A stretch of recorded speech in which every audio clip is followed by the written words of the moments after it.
Yo people, welcome back to the YouTube channel. You already know what time it is. It's time for another video. Big up your damn selves in the building. Make sure you smash up the likes every single damn time and subscribe if you're new. What a night of Champions League football. What have I been saying on the Big Six? The Champions League is going to Champions League. What you do in the Premier League, it does not equivalent to the Champions League. This is a different competition, different circumstances. There's heritage here, and you must respect it. There were score predictions going off before games were kicked off, thinking that these big juggernauts of European football, because they were struggling in their own leagues, little comebacks on Saturdays, it doesn't matter. Because when this song plays, da-don, dee-don, do-do-do-do-do, listen, that's when eyes open and the game goes on. It's madness what happened tonight. Unbelievable scenes. Arsenal 2, Bayern Munich 2, Real Madrid 3, Manchester City 3. It's the greatest night of Champions League football I've ever seen. Like, in terms of one night, 2 games, I don't know what can compete, what can compare. Maybe I'm forgetting things. In terms of individual matches, for sure, there's been some great games. But for 2 games at one time to be going off like this, crazy.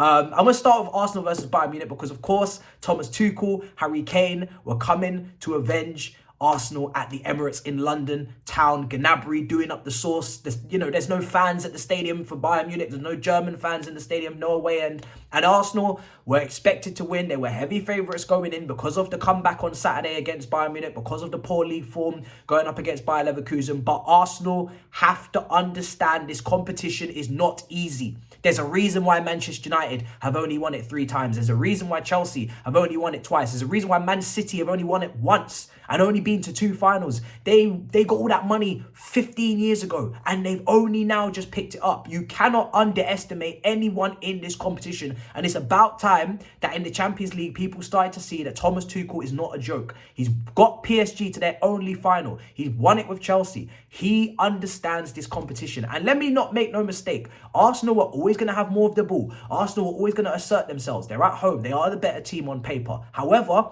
Bayern Munich have got individual quality. They've got players that can do something out of nothing. However, the goal came out of nothing because Arsenal wanted to play games, because they wanted to do a madness. This is the defense that has been untouchable, has been just on top of everyone. Clean sheets galore, 5 in a row.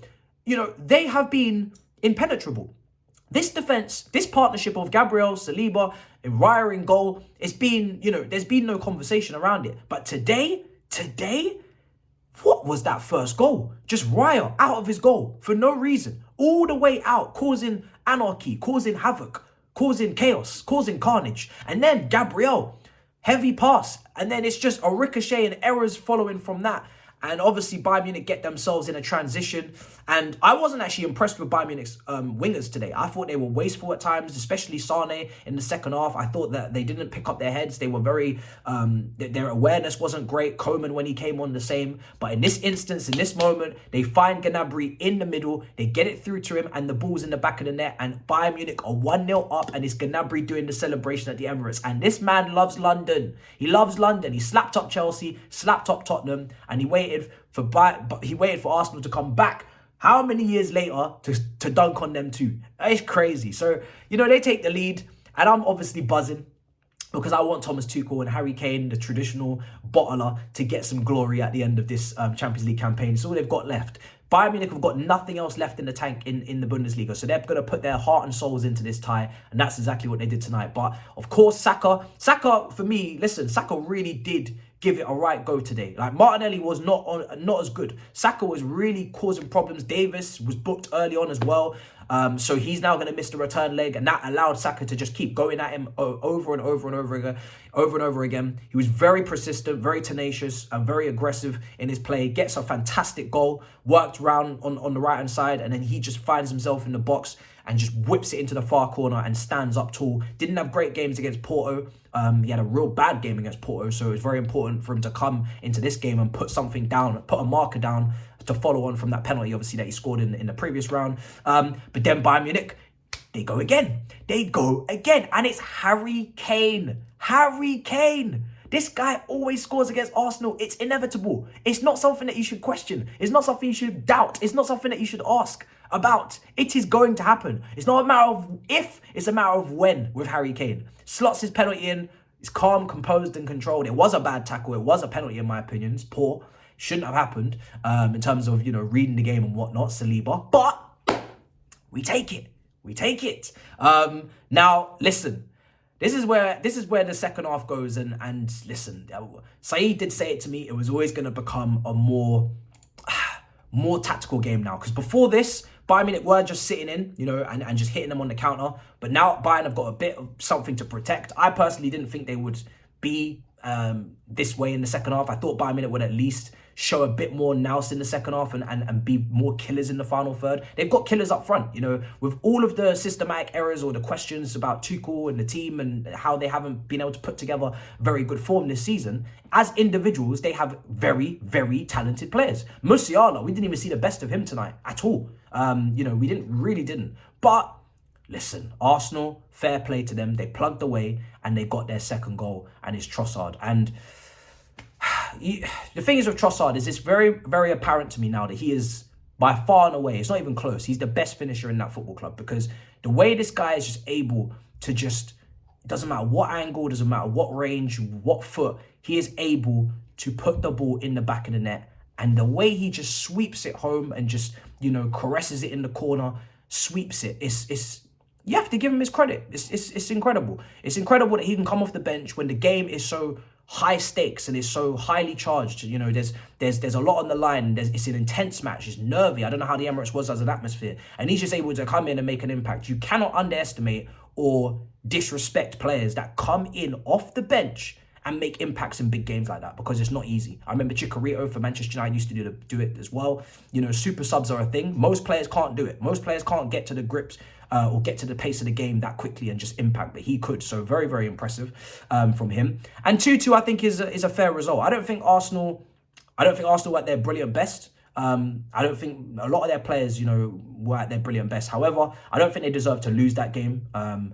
But what it does do is it humbles Arsenal. It reminds you that Bayern Munich, regardless of what's happening in Bundesliga, have got the strengths, they have got threats, and they need to be respected. And you're not going to come and obliterate nobody 3-0 at home. And it's 3 games on the trot now. There's a draw in normal time. So the second leg is going to be fascinating.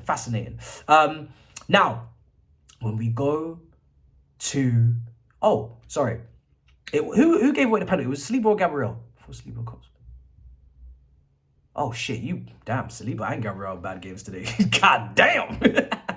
It's very rare that happens. I was just checking there on my notes because I saw with the penalty, Gabriel went in first. It's like 2 crocodiles, bruv. They were fighting over a piece of meat. One went in and then the other one, yeah, man, it's a clusterfuck there. Crazy.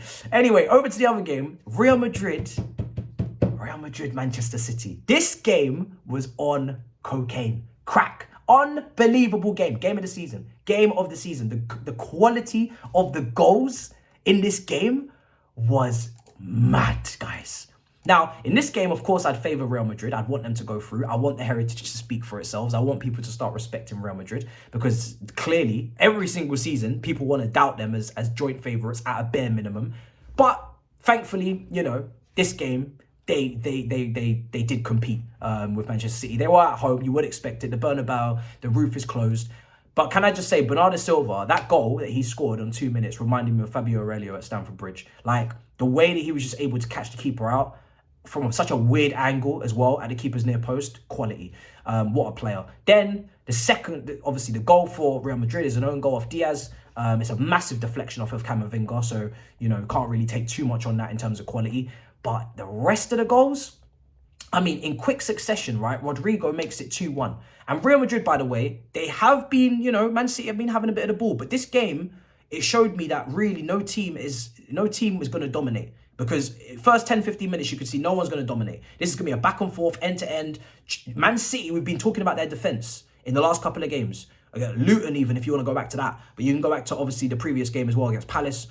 Man City's defense today were very ropey. High line, a lot of spacing behind for Vinny, for Rodrigo.